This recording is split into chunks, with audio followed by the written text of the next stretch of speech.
안녕하세요. 히어라이 스탠드의 정병길 목사입니다. 지난 시간 솔라 피데 오직 믿음만으로를 통해 우리가 믿는 믿음이 얼마나 분명한 역사적 사실 위에 서 있는지 알아보았습니다. 우리는 지금까지 오직 그리스도만으로, 오직 은혜만으로, 오직 믿음만으로 이 세 가지 중요한 외침을 함께 나눠왔습니다. 그렇다면 이 놀라운 진리는 과연 어디에서 온 것일까요? 우리는 어떻게 이것이 진리임을 확신할 수 있을까요?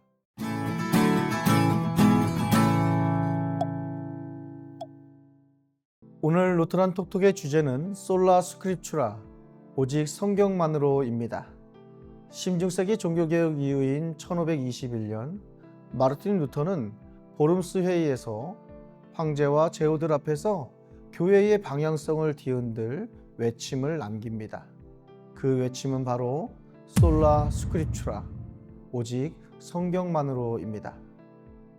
이 짧은 외침은 복잡한 신학, 다양한 해석들 속에서 생기는 모든 질문의 중심을 단 하나로 돌려놨습니다.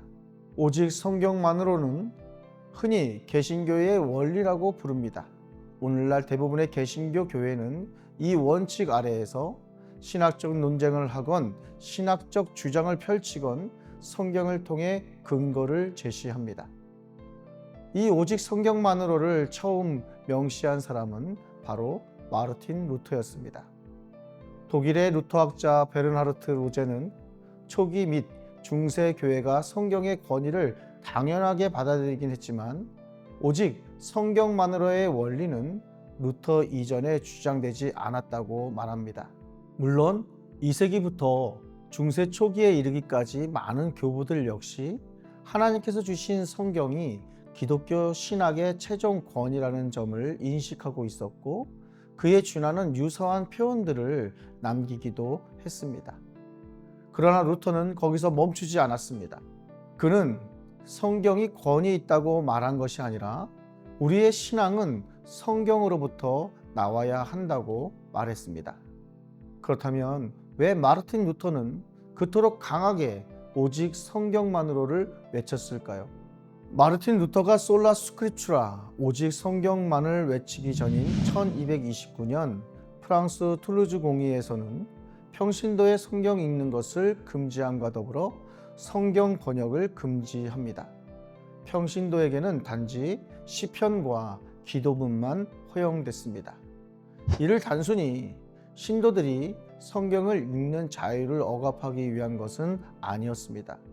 이 조치는 그 당시 발도파가 성경, 특히 신약 성경에 익숙했는데 독자적으로 성경을 번역하여서 연옥, 죽은 자를 위한 미사, 면죄부, 성자에게 드리는 기도, 성물 숭배, 교황의 권위 등 로마 교회의 몇몇 교리들을 거부함에 있어서 한 조치였습니다.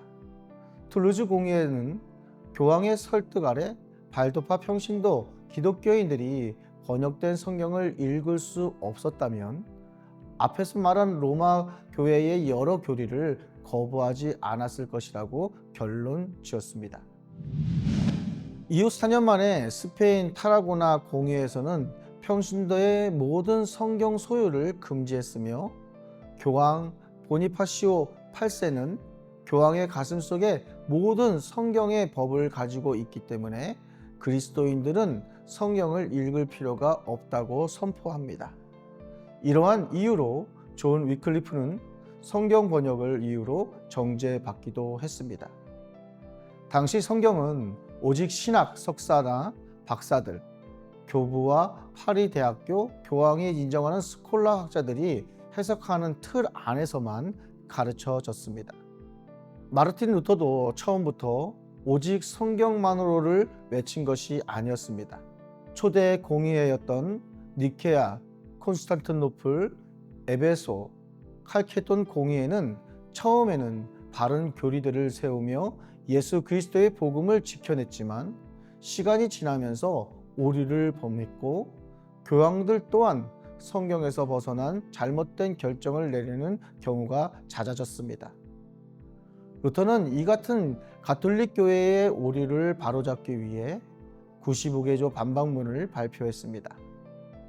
이로 인해 루터는 가톨릭 교회와 대립을 하게 됐고 교황으로부터 이단 및 명령 불복종 혐의로 로마에 출두하라는 소환장을 받게 됩니다. 루터를 지지하던 선제후 프리드리히는 교황의 사절인 카예타누스 추기경과의 만남을 주선했습니다. 카예타누스 추기경은 루터가 가톨릭 교회를 대상으로 한 주장을 철회하라고 했지만 루터는 나는 성경 안에 있는 것 외에는 아무것도 가르치지 않는다라고 말하며 카예타누스의 자기 주장 철회 요구를 거부했습니다. 이 일로 루터는 위협과 파문의 위기에 빠지게 됩니다. 그리고 마침내 1521년 보름스 제국 위에 황제와 제후들 앞에 선 루터는 성경의 증거와 명료한 이성에 비추어 유죄가 증명되지 않는 이상 교황들과 교회 회의의 권위를 인정하지 않겠다 말하며 다시 한번 오직 성경만으로를 외쳤습니다. 루터는 이 어려움 속에서도 흔들리지 않고 오직 성경만으로를 외칠 수 있었던 데에는 분명한 이유가 있었습니다. 루터는 성경만이 성경을 해석한다고 말합니다. 루터 이전 아타나시우스도 성경이 진리를 선언하는데 충분하다고 말했습니다. 이 말은 성경이 스스로 해석한다는 뜻이 아니라 분명한 성경 말씀은 이해하기 어렵고 모호한 성경 구절의 답을 찾을 수 있는 빛이란 말입니다. 우리는 이사야 7장 14절을 통해 예수님 안에서 비로소 그 뜻이 분명하게 나타난 것을 알 수 있었고 이사야 53장을 통해 예수님의 탄생과 십자가에 대해서 말씀하시는 것을 알 수 있었습니다. 또한 성경은 역사와 신앙의 책입니다. 예수님의 삶과 부활이 단순히 믿음의 영역이 아닌 사도들의 실제 경험과 증언 위에 세워진 역사임을 강조했습니다. 이 점은 앞서 나눈 오직 믿음만으로 와도 깊이 연결됩니다.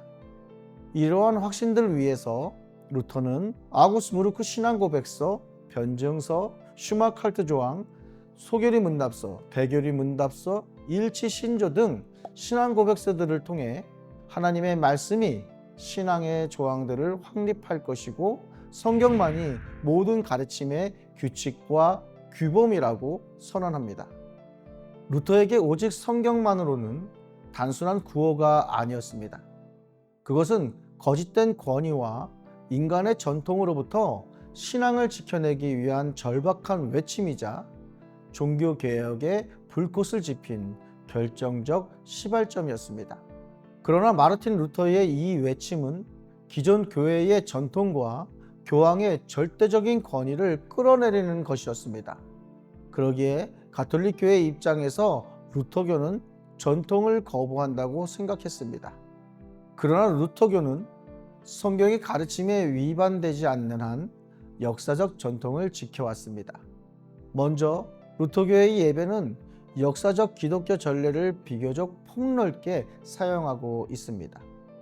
루터교회는 예배 순서에 1세기 말부터 사용된 기도송, 2세기경 동방교회에서 사용한 영광송, 4세기경 서방과 동방 모두에서 사용한 소영광송을 사용하면서 초대교회까지 거슬러 올라갈 수 있는 예배의 전통을 보존해 왔습니다.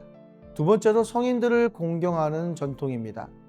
루터교회에선 죽은 성자들에게 기도하지 않지만 루터란 교회력을 통해 성자들 추기를 기록해 공경합니다. 세 번째로 처음 내공의회에서 결정된 교리를 따릅니다.